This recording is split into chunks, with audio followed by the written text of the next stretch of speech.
விஜயகாந்துடன் என்னை கம்பேர் பண்ணுவது எனக்கு பிடிக்காது. நான் ரஜினி ரசிகர். நடிகர் சரவணன் ஓபன் டாக்.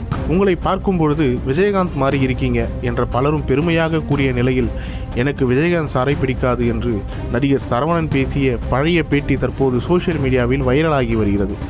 இந்த வீடியோவை பார்த்த ரசிகர்கள் பலரும் தங்களது கருத்துக்களை குவித்து வருகின்றனர்.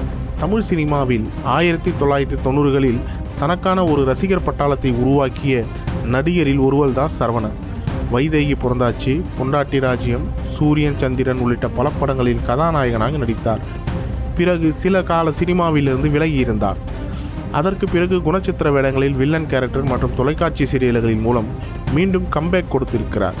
சமீபத்தில் இணையதளத்தில் வைரலாகி வரும் அந்த பேட்டியில் தன்னுடைய ஆரம்பகால சினிமா அனுபவங்களை சரவணன் பகிர்ந்திருக்கிறார். அதில் தான் சினிமாவுக்கு வந்த புதியதில் சிலர் என்னை பார்த்து விஜயகாந்த் சார் தம்பி மாதிரி இருக்கீங்க என்று சொல்வார்கள். ஆனால் அந்த ஒப்பீட்டை என்னால் ஏற்றுக்கொள்ள முடியவில்லை. அவர் மிகப்பெரிய உயரத்தில் இருந்தவர்.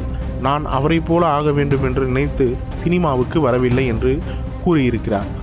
மேலும் இன்னும் வெளிப்படையாக சொல்ல வேண்டுமென்றால், பள்ளியில் படிக்கும் காலத்தில் விஜயகாந்த் சாரின் சட்டம் ஒரு இருட்டறை, சிவப்பு மல்லி ஆகிய 2 படங்களை மட்டும்தான் பார்த்திருக்கிறேன். நான் அப்போது ரஜினியின் தீவிரமான ரசிகன்.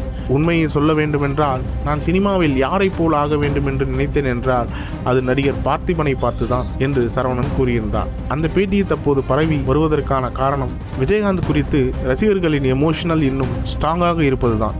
அதனால் தான் விஜயகாந்த் மாதிரி இருக்கீங்க என்று சொல்வதே பெருமை. அப்படி சொன்ன போதும் சரவணன் இப்படி பேசியிருப்பது ஏன் என்று சிலர் கேள்வி எழுப்பி வருகின்றனர். அதே நேரத்தில் இன்னும் ஒரு சிலர் அவர் தன்னுடைய உண்மையான மனநிலையை கூறியிருக்கிறார். ஒவ்வொருவருக்கும் தனிப்பட்ட விருப்பம் இருக்கும், அதை தவறாக பார்க்கக்கூடாது என்று அவருக்கு சப்போர்ட்டராகவும் சிலர் கருத்து தெரிவித்து வருகின்றனர்.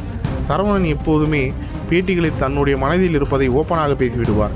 பிக் பாஸ் நிகழ்ச்சியில் கூட அவர் நாங்கள் காலேஜில் படிக்கும்போது பெண்களை இடிப்பதற்காக பஸ்ஸில் போயிருக்கிறேன் என்று சொன்னதுதான் அவருக்கு பெரிய பிரச்சனை கொடுத்தது.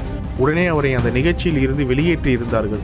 அதேபோல் பேட்டிகளில் கூட அவர் பேசியது சில விமர்சனங்களை சந்தித்திருக்கிறது. அதே போல இப்போது விஜயகாந்த் குறித்து பேசிய பழைய பேட்டி மீண்டும் பேசும் பொருளாக மாறியிருக்கிறது.